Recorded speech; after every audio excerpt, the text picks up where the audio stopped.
गङ्गातरङ्गरमणीयजटाकलापं गौरे निरन्तरविभूषितवामभागं नारायणं प्रियमदङ्गमदापहारं वाराणसीपुरपति भज विश्वनाथं।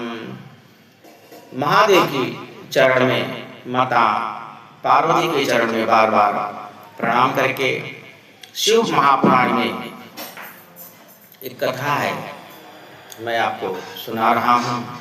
हिमांचल और मैना के कठिन तप का, जिस कठिन तप के कारण ही उन्होंने माँ जगदम्बा को अपने पुत्री के रूप में प्राप्त किया था।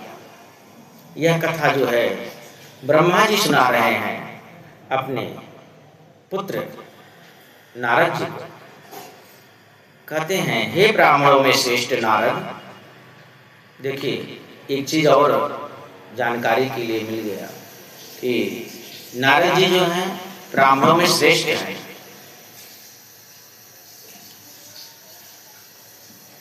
हिमालय और मैना ने कठिन तप किया। दोनों पति पत्नी अहर्निशित शिव की आराधना में लग गए। 27 वर्ष तक उन्होंने जल पीकर, कभी वायु का भक्षण कर कर, कभी निराहार रह करके शिव सहित भगवती का मृण्मयी प्रतिमा बना करके अखंड पूजन किया। देखिए, उस पूजन का परिणाम जो है, जगमयी उमा मैना पर प्रसन्न हुई और प्रकट होकर बोली, हे गिरिकामिनी, मैं तुम्हारे तप से प्रसन्न हूँ। तुम्हें जो प्रार्थना की है मैं तुम्हारी वही वक्षा पूर्ण करूंगी। मैना ने प्रणाम कर भगवती काली की बड़ी स्तुति की। उन्होंने कहा, यदि आप प्रसन्न हैं तो एक वर दो। यह वर कि मेरे दीर्घात्मा 100 पुत्र हों, और दूसरा यह कि देव कार्य के लिए तुम ही मेरी पुत्री होकर रुद्र की पत्नी बनकर अपनी लीला का विस्तार करो। देवी ने तथास्तु कहकर प्रस्थान किया। पश्चात काल क्रम में सुरत प्रकृति के द्वारा मैना गर्भवती होती है और नागबंधुओं को भोगने योग्य पुत्र उत्पन्न किया, जिसका नाम समुद्र का मित्र मैनाक पड़ा, जिसका नाम मैनाक था। मैनाक 100 पुत्रों में सबसे श्रेष्ठ था। उस समय हिमांचल के यहाँ बड़ा भारी उत्सव हुआ। दोनों पति पत्नी आनंद होकर के अपना सभी कष्ट भूल गए। शिव महापुराण की इस कथा में मैनाक की कथा है, और रामचरितमानस में भी जिस समय रुद्रावतार हनुमान जी महाराज लंका को जाते हैं, उसी समय मैनाक जो है उनको आराम देने के लिए समुद्र से निकलते हैं।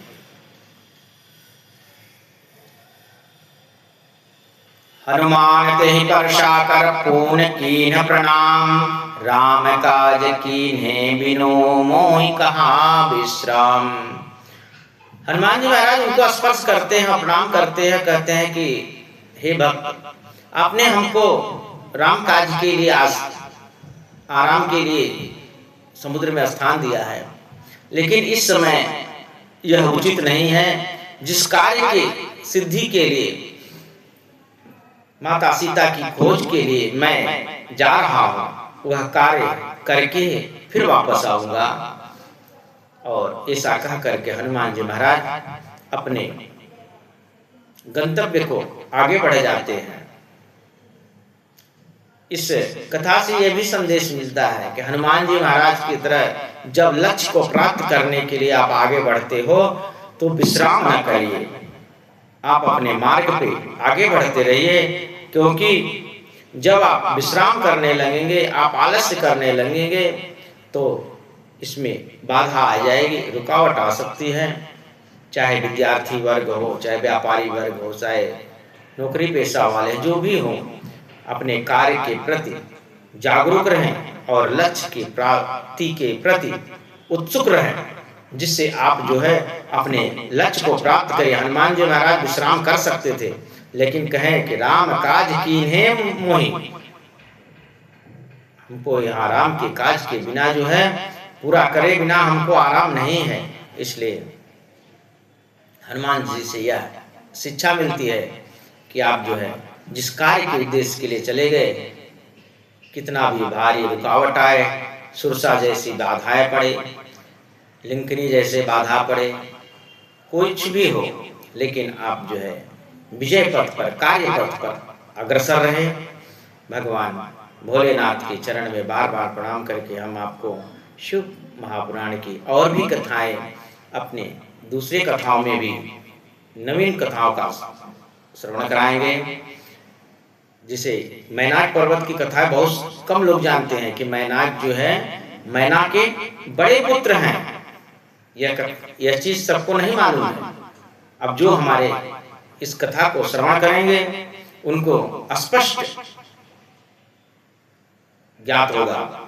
यशु महापुराण में आपके सामने रख करके वही कथा का श्रवण करा रहा हूँ। मैंने कोई अपने तरफ से कोई भी वक्तव्य नहीं दिया है, यह खाली शिव महापुराण की जो कथा है, जो लिखा हुआ मैं पढ़ रहा हूँ, जो सुना हुआ तो मैं कम विश्वास करता हूँ वास्तव में, क्योंकि मैं जो पढ़ता हूँ, जो सामने, वही मैं प्रकट करके सोशल मीडिया के माध्यम से या जहाँ पे कथाएं होती हैं वहाँ पे मैं अपने वक्तव्य में कथाओं को सम्मिलित करता हूँ।